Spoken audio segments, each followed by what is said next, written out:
Hello, everyone. Thanks for joining and welcome to another session of our Daily and Beyond series, where we take you through various topics and activities related to building out on Oracle Cloud. Our today's session is Best Practices to Design and Operate Oracle Cloud, which will cover best practices to design and operate cloud configurations to help deliver maximum business value. I'd like to introduce Olivia Ferda and Lynn Lewis as today's presenters.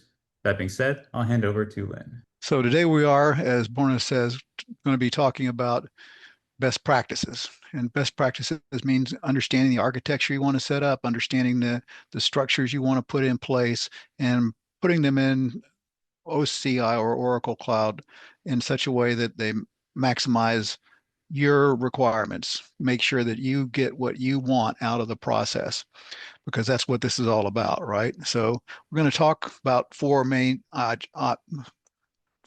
topics. We're going to talk about security and compliance, reliability and resilience, performance and cost optimization, and then operational efficiency. In addition, Olivia is going to give you a uh, demo as well. So let's look at each of these four items. We're going to talk about optimization and performance. Well, you would think that you would want to make sure that whatever compute you're going to be using, it's going to be properly sized. Likewise, storage. You don't want to have storage that's too big or too small for your problem. You want to have enough to get the job done and not too much. You want to make sure you have your networking set up properly so that you provide access to your legitimate users and not provide access to those who don't need to have access. It's not so much about malfeasance or malware as much as it is about folks' thumbs. They just sometimes people make mistakes. And then if you look at cost tracking and management, we'll talk about briefly about the tools that Oracle provides you to do the cost tracking and management. All these are tools for you to use. You can set it up any way you want. Security and compliance, we're going to talk very briefly about user authorization, resource isolation, and access control, as well as a little bit on database security and data protection, as well as network security. Most important piece of network security is what I just told you.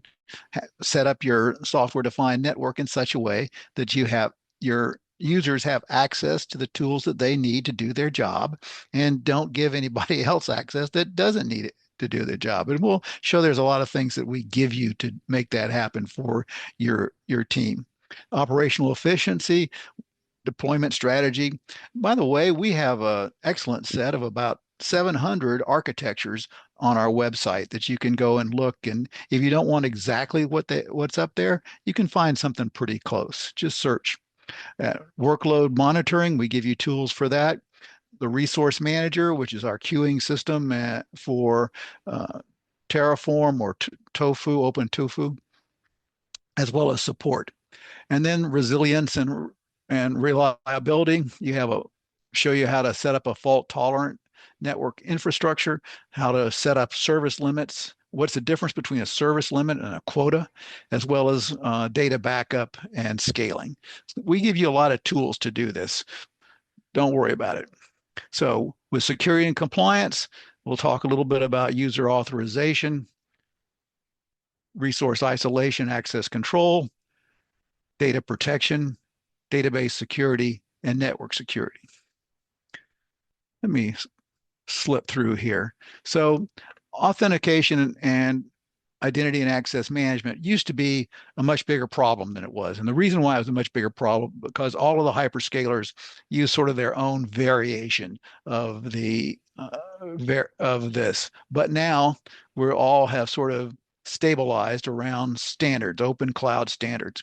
So auth 0 as a basis.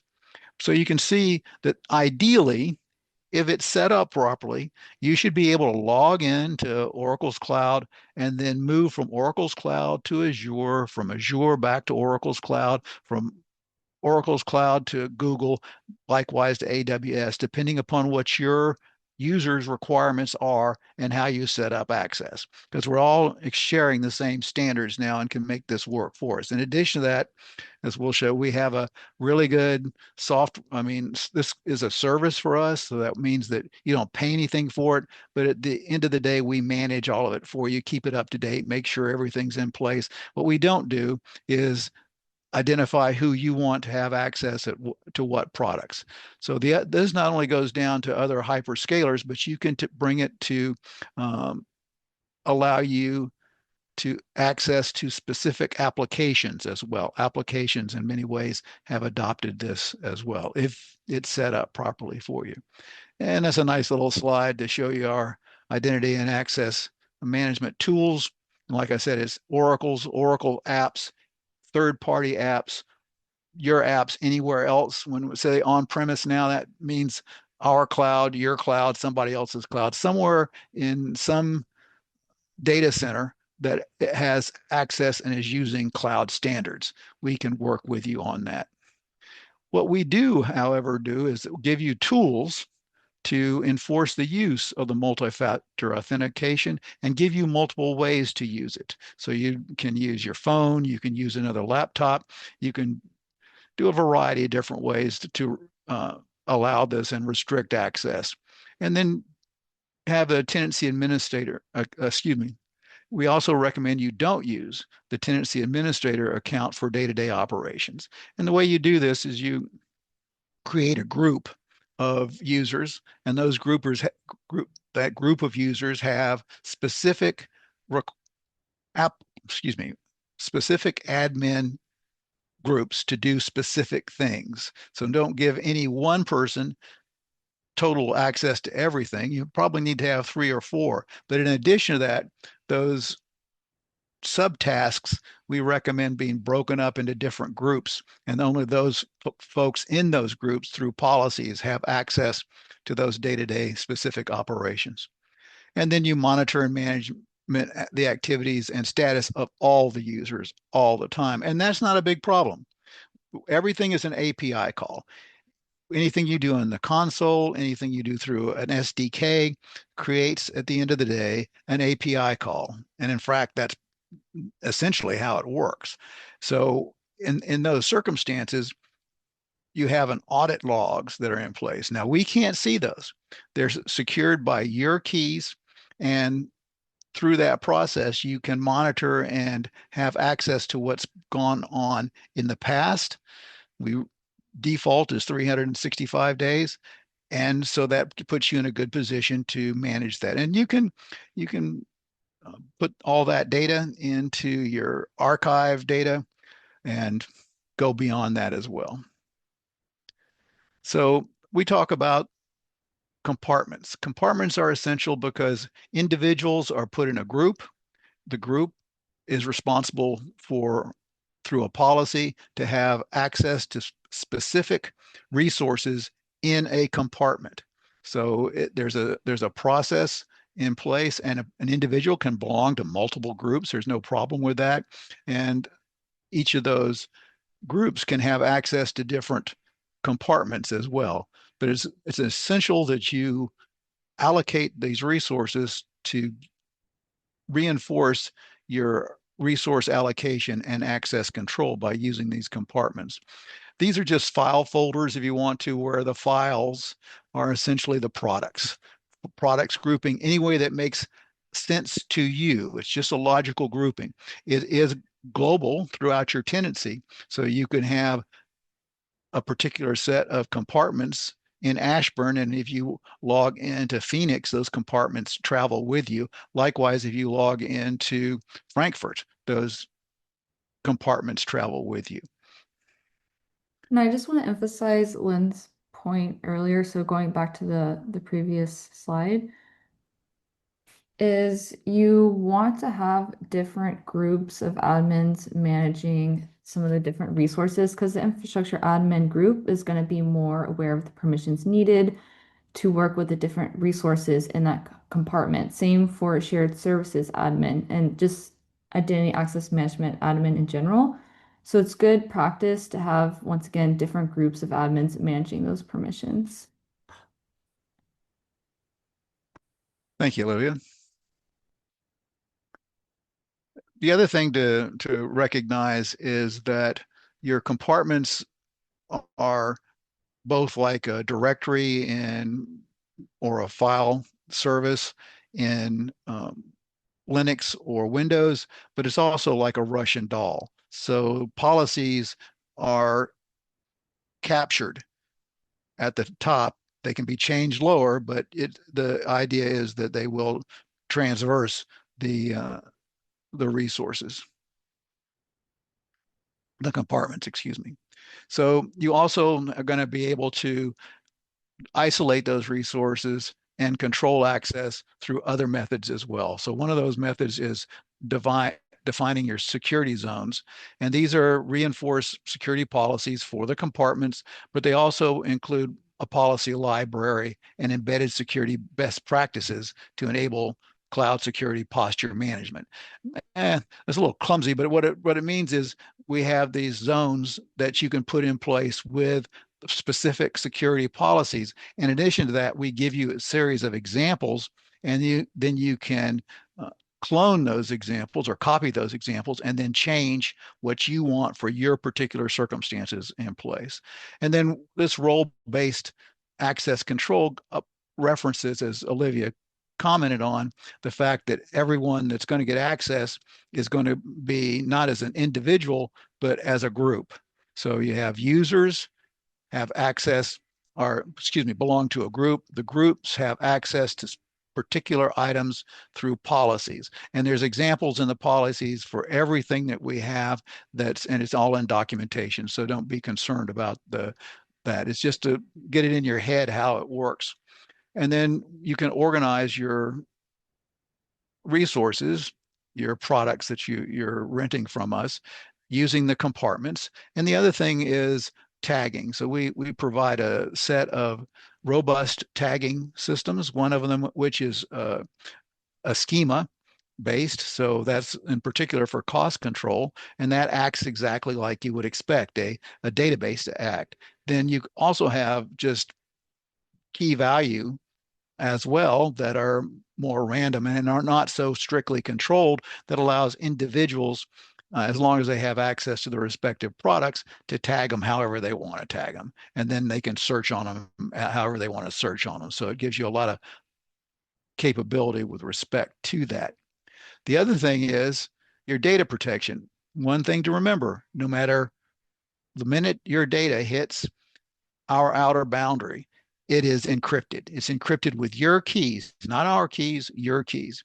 They can be, it's going to be encrypted at rest or in transit, and you can bring your own keys as long as they comply with standards. So file management, exactly the same. Data is encrypted at rest. It's encrypted in transit. You can bring your own keys. You can mix and match keys depending upon the circumstances that you're in place. So in addition, you have object storage, or what's otherwise known as S3 storage, and it too is encrypted at rest, and any transient values are also encrypted. So, and like before, it's you bring your own keys. You can have private buckets, which means that you can put the data in an IP address that cannot be reached from the internet, but you can put in specific objects in the storage area and then create pre-authenticated requests and email those things out. Don't make the whole storage bucket public. We'll let you know about that, and your admin will hear about that if you use the defaults. And in those circumstances, though, it's really easy to let a particular object you wanted to share with a client, a customer, or someone else that would not necessarily have access to it.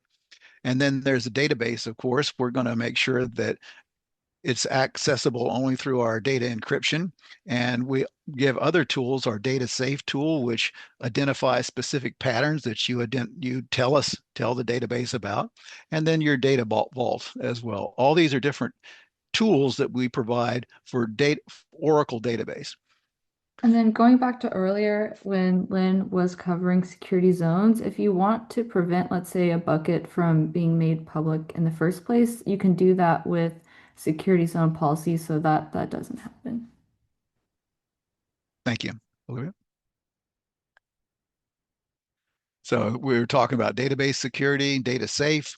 This is in particular something that's unique with Oracle in the sense that you define the the particular circumstances that under which you want these minimize the this excuse me.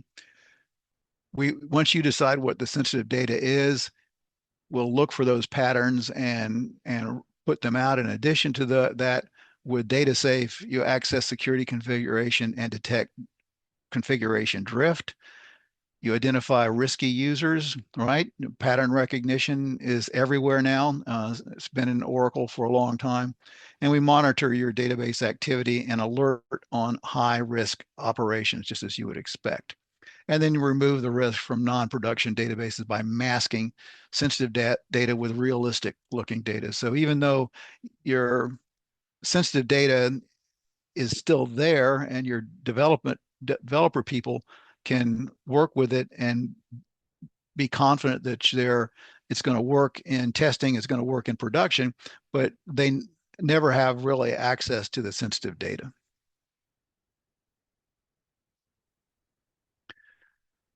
So network security lists versus network security groups. So your network security lists apply to your subnets as a whole. So I went around the tenancy, but each of the different subnets would have different security lists involved. Because everything now has intelligent NICs, it allows us, in addition to that, to also give you network security groups that apply to your vNICs as well. So your virtual NICs on each virtual machine has the possibility, depending upon how you want to set things up, to have specific layers of inbound and outbound controls on that packet.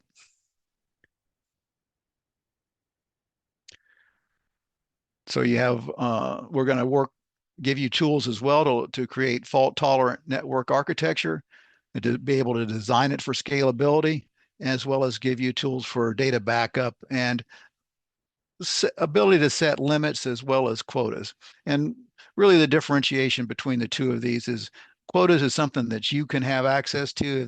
You give admins and the administrative ability to do that through policies, whereas service limits really references the account agreement that you have with Oracle. And that usually requires a change in the security through a service request, which is a little more difficult and can take anywhere from 12 to 24 hours, depending upon 6 to 24 hours, depending upon the circumstances and where your tenancy and the complexity of your tenancy agreement is.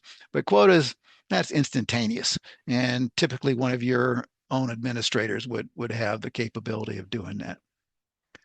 So one of the things, of course, we suggest in best practices is for you to have a fault tolerant network architecture. So if you've had any exposure to Oracle's structure, we have a region for, this is an example of Ashburn, and in it there's 3 availability domains, but in this particular diagram, we're only showing 2 of them. And an availability domain is simply a data center. And so this shows a software-defined network, virtual cloud network with 3 subnets. And you note that the subnets span these 2 availability domains. It can span all 3 of them. You can have 50 software-defined networks in a tenancy as default, and you can have multiple subnets for each of those respective virtual cloud networks. So that gives you a lot of capability. And the way I think of it is simply as a grouping of IP addresses, because that's really all it is. It's how you structure the IP addresses. Now, this example is for 32-bit, but we support 64-bit. And this particular masking nomenclature just means there's about just short of 65,000 IP addresses in each of these virtual cloud networks. And with a /24, it's 256 IP addresses in each of these subnets. And you see that in this case, you have a a subnet that spans both availability domains, may even have a secondary load balancer here for failover in those circumstances, but you certainly have your backend sets are spread across multiple availability domains, and then they're both talking to an autonomous database that would also have its own backups as well. So this is just a broad diagram of how you might think about having a fault tolerant and resilient network. So use redundant connections, establish non-overlapping private network ranges for your private environments, and size your virtual cloud network to allow for expansion, which is truly not a problem, by the way. And you can peer through different methodologies. So you can have multiple virtual cloud networks within a same region, and you can have other virtual cloud networks in other regions, which you can peer remotely. And that allows you to establish fault tolerant and high availability connections. And it allows you to bypass the internet connecting to public resources. And we also have tools like your your your SG gateway. Olivia, my head's going. What is it? What is this kind of gateway? Service gateway. Thank you, service gateway. So because it's any service that Oracle provides can give you this. This particular example is very common where you would use this to be your backup to your object store from your database, but it truly could be any service that you needed access to and you wanted to further control so that it never leaves, no packet leaves the region in those circumstances. And we allow for tools, other tools to allow for transient routing.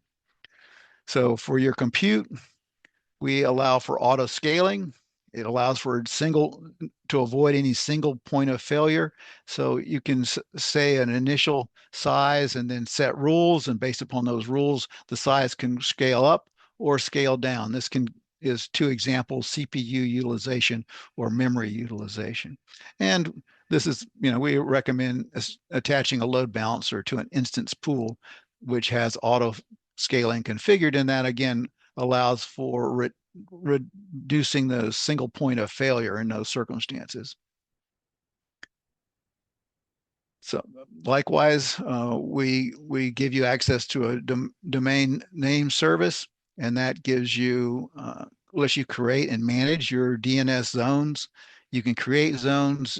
There's a wide variety of your networking folks will understand how to work with your domain servers in those circumstances and what that gives you with respect to the system.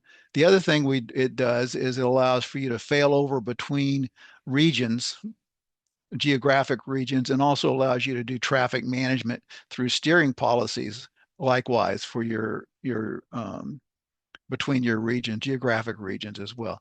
In both the case of infrastructure load balancing and traffic management, these two, we provide services for that. However, in our marketplace, we have a variety of different other routers that can do similar things that you might be more used to and working in. We have our own syntax.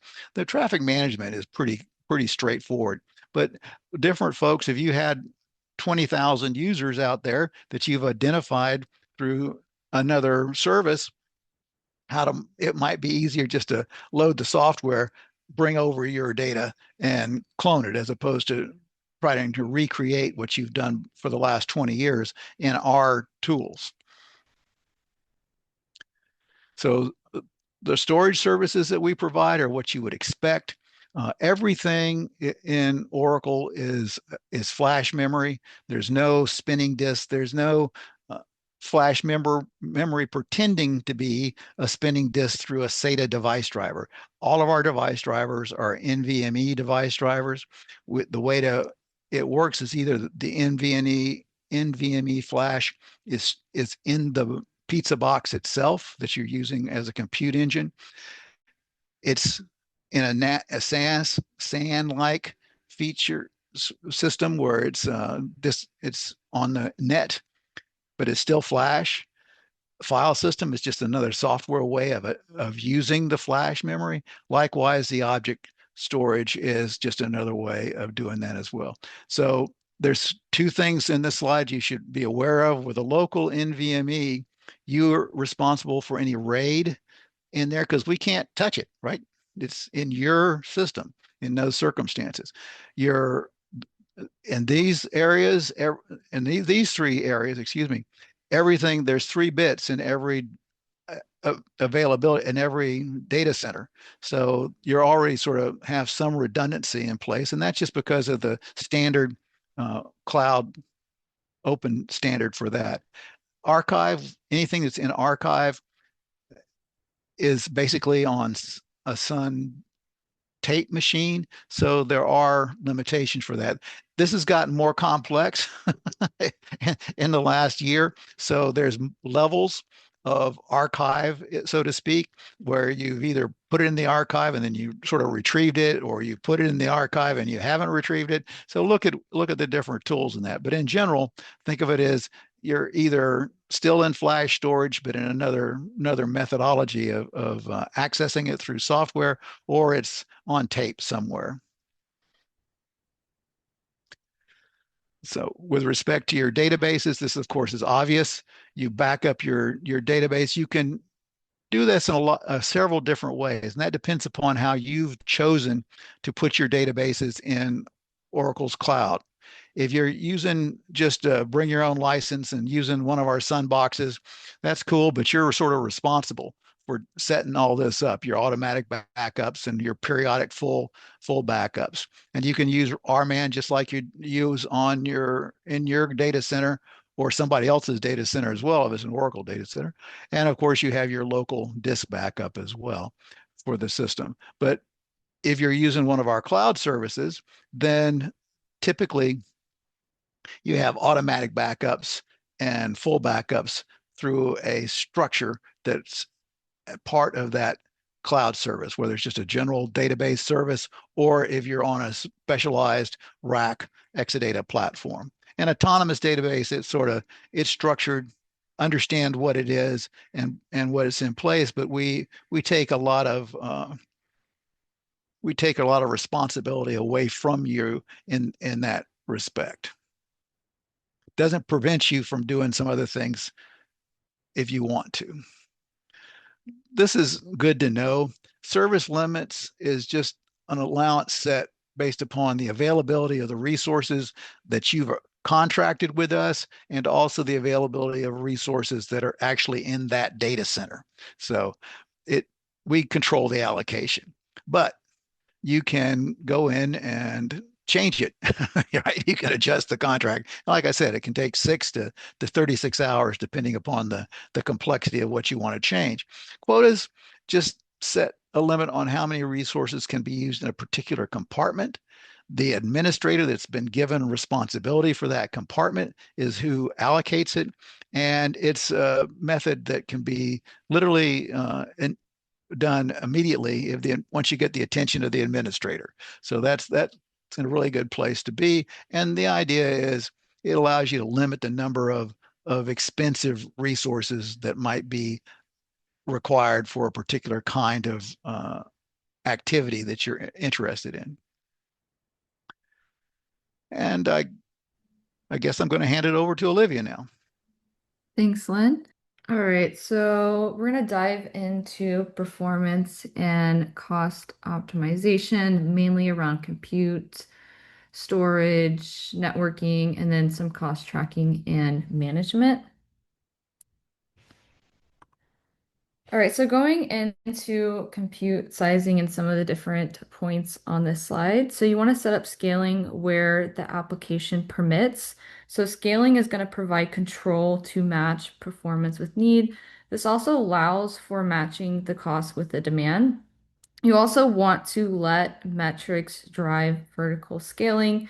So instance size should not be a guess or a matching of on-prem provisioning. So you want to use usage metrics to drive the right sizing of your instances for any given application.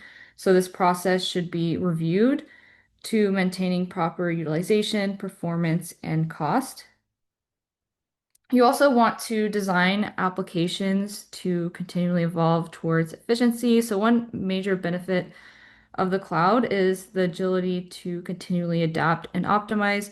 So targeting container and serverless technologies for custom application environments allows for more options for customization, flexibility, and overhead reduction. You also want to design for growth, so setting up your infrastructure and applications to take advantage of the agility provided by automated scaling and provisioning.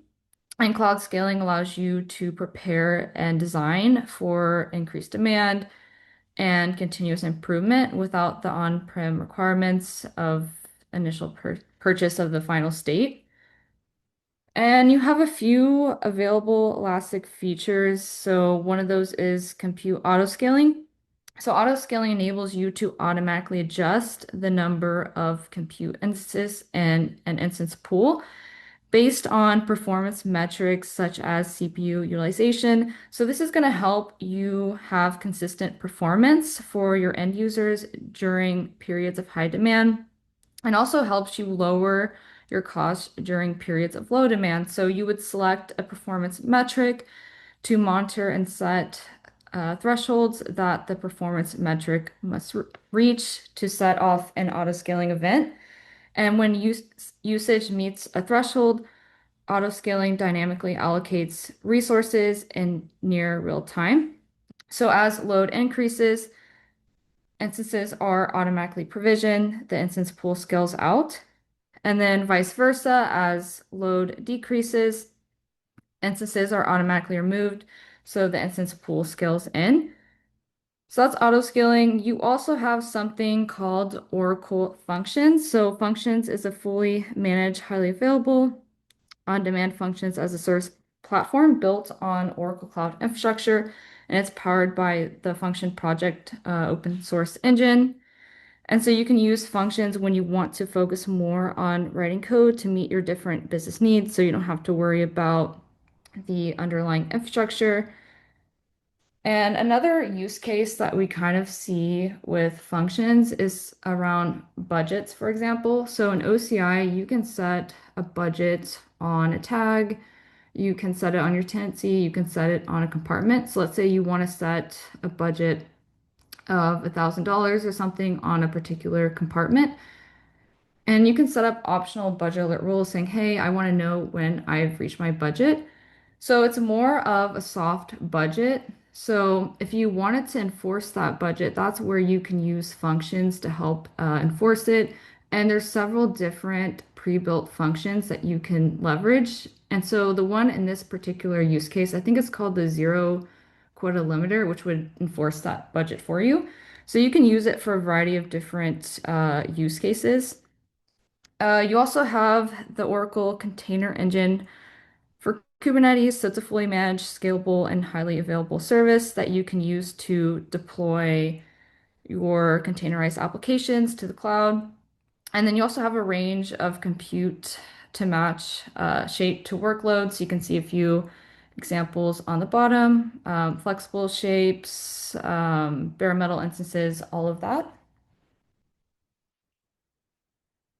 So Lynn kind of covered this slide earlier, but you have different storage options. So you have local NVMe, more for fast performance for transactional database and maybe HPC use cases.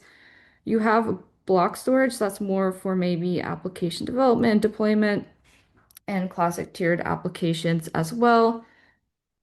You also have file storage. So this offers a managed file storage service that scales up to exabytes. So it makes it ideal for enterprise applications, analytics, maybe some of your container-based applications. You also have object storage. So this is Oracle's storage platform that can store an unlimited amount of data like images, videos, all of that. And so there's something called normal object storage, which is sometimes referred to as hot storage, and archive storage, which is cold storage. So storage is our long-term data storage. And it's much cheaper than object storage, but data has to be restored before you are able to retrieve and use it, unlike object storage where you can retrieve it immediately. And this is just going into kind of more of networking. So you want to use stateless rules where it's appropriate to do so. So do this to maybe avoid performance impact due to connection tracking wherever you expect to have a large number of connections. So for example, use stateless rules for external facing components.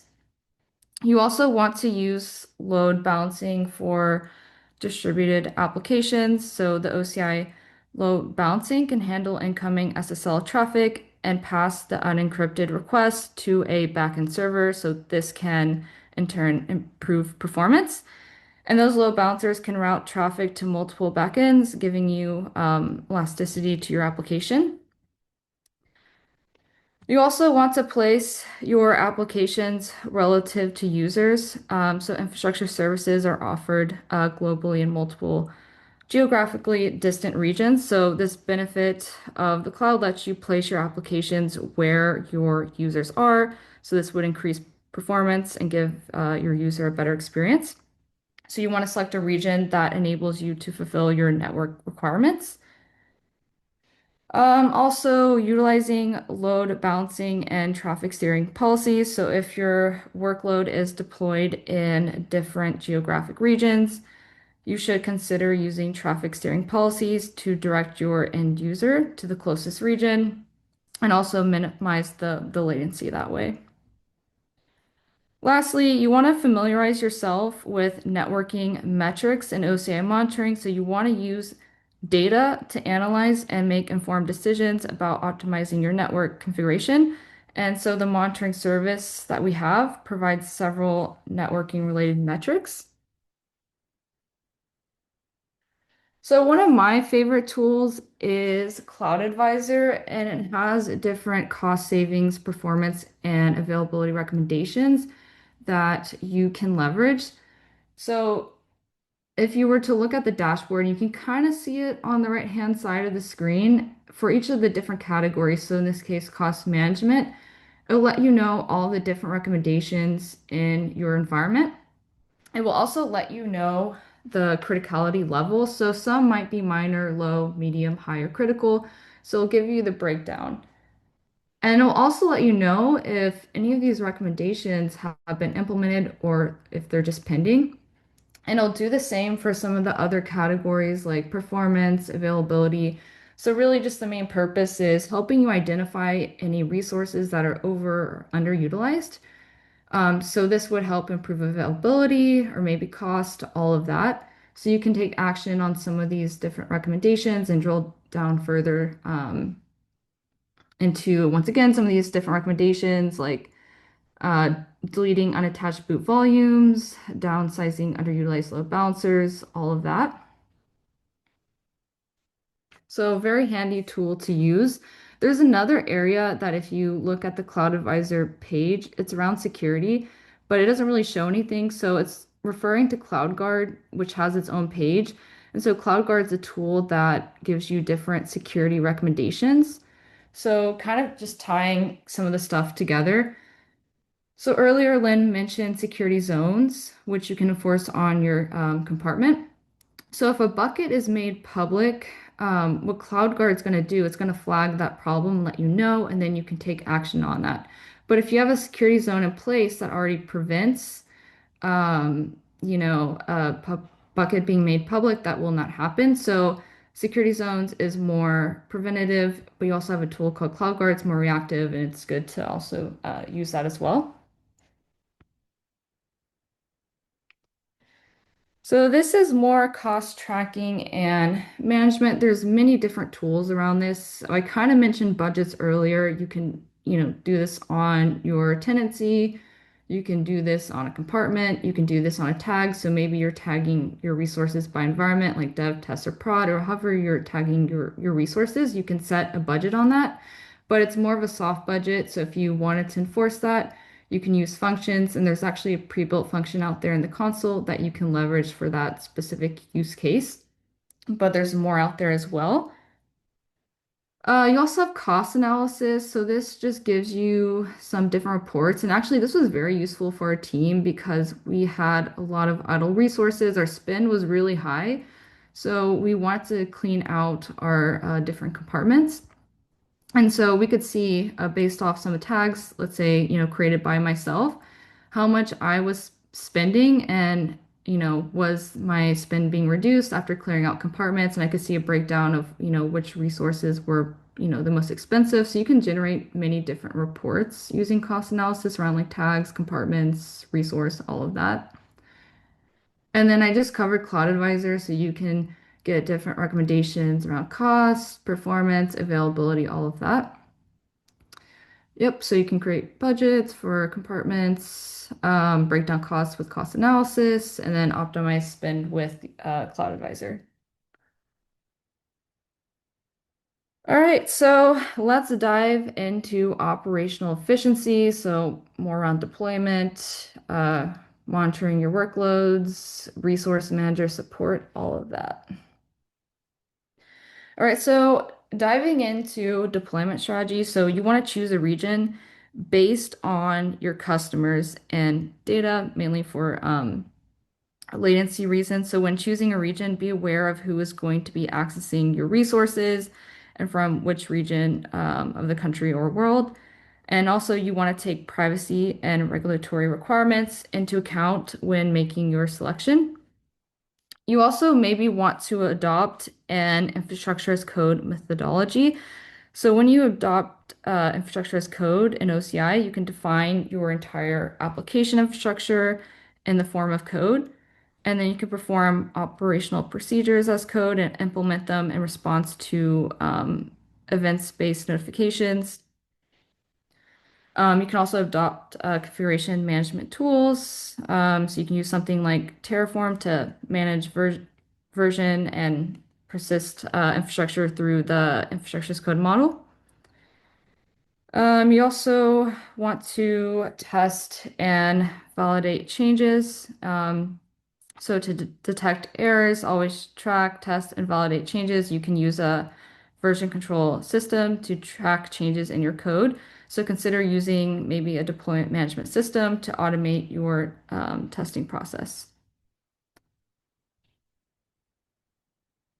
Oh, and then also, yeah, more on the configuration management piece, that's more referring to Ansible. So OCI supports the use of Ansible modules to automate cloud infrastructure provisioning and configuration and orchestration of complex operational processes and deployment update of your software resources. So this is more of the monitoring service in OCI. So many of your different resources in OCI, like compute, autonomous database, all of that, or maybe some application services or resources, all of these services are going to continuously emit metrics to the monitoring service. And then you can view these metrics in the OCI console. There's also the OCI SDK CLI or API. Or maybe you would prefer some monitoring tools so you can view them in various places. And then based off these metrics, you can set up various alarms. So one example is around CPU utilization, let's say for your autonomous database. You want to know when CPU utilization exceeds 80% for your autonomous database. And if it does exceed that, then you can be notified via the notification service. And there's many different alarms that you can set up. It just depends on the service. So different services will have different metrics, but there's quite a few to choose from. And notifications in general is just something good to have set up. Really, it's just creating a notification topic and then adding some subscribers. And there's many different protocols or channels for that. So one that we use commonly is just email, but you can use like Slack, PagerDuty, all of that. And you can tie it into many different services in OCI. So this is just monitoring, but you can also tie it into events, the service connector, all of that.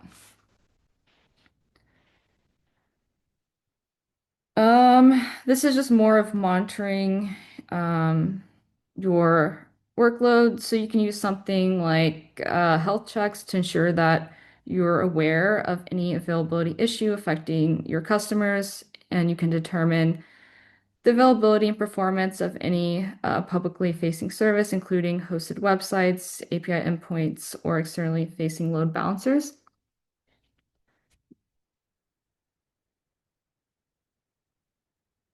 So this is going back to earlier, more of infrastructure as code. So with infrastructure as code, you can define what you want your resulting infrastructure to look like. So using a tool such as maybe like Terraform that has the built-in intelligence to produce the end state. And the ultimate best practice with infrastructure as code is to make all the changes through infrastructure as code. You do not want to deploy the infrastructure with something like Terraform and then go make manual changes. So if you follow best practice, your architecture definition is always updated before it's applied. And by leveraging reusable modules and proven configuration, it's easy to speed up the delivery of your application architectures. And so we have a tool called Resource Manager in OCI. It's more of Terraform as a service. And there's many different ways of creating a stack for the infrastructure that you want to provision. Maybe you already have your own stack, so you can certainly use that. We also do have mini stacks that Oracle provides. We have different infrastructure examples. And also one thing you may notice that when you're creating a resource in the console, be it a compute instance or a virtual cloud network or pretty much any resource, usually you'll see at the bottom that you can create that resource as is, or you can save it as a stack, which you can then maybe use in Resource Manager. You can also use source code control. So if you have your stack in like GitHub, Bitbucket, or elsewhere, you can pull from there. You can also create a stack from an existing compartment. So you would just select the compartment where you want to create the stack from. So you can create a stack for all the different Terraform provider services in that particular compartment. Or you can kind of just pick and choose the services that you want to create a stack for. So many different ways of going about that. And then once you've created your stack, you can run a plan job. So you're not actually really applying anything at this point. You're just reviewing the changes. So it's good practice just to run that plan job first to review all the changes. And it'll give you a resource action legend to let you know if it's creating a resource, if it's deleting a particular resource. If it might delete it, then reprovision it, but it'll give you that resource action legend. And then you can actually go ahead and apply those changes or that infrastructure, and then you can destroy if needed. So this will deprovision all the resources that were created. Another best practice, so going into kind of this point right here, is since this is an automation tool and you do have a state file that's tracking the state of your infrastructure, you want to make all your changes through Resource Manager and not manually in the console. But if if something is changed manually in the console, you have something called drift detection report. So you can see what was changed. So if a resource was deleted, you can see that in the report. If a resource value was modified, you can see that it was modified and what the value was changed to. So it's a great way of kind of keeping track of, hey, was anything changed? But also just in general, keep in mind that you want to make all your changes through the tool.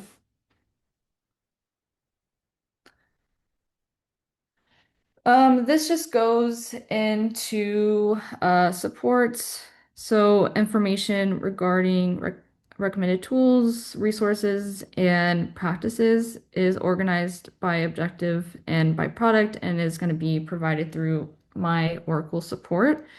And just best practice is to train your team. So Oracle offers a wide range of training to enable you and your team to support your cloud deployments. So you can work with one of our many partners for support and manageability of your cloud deployments, hybrid or on-prem environment.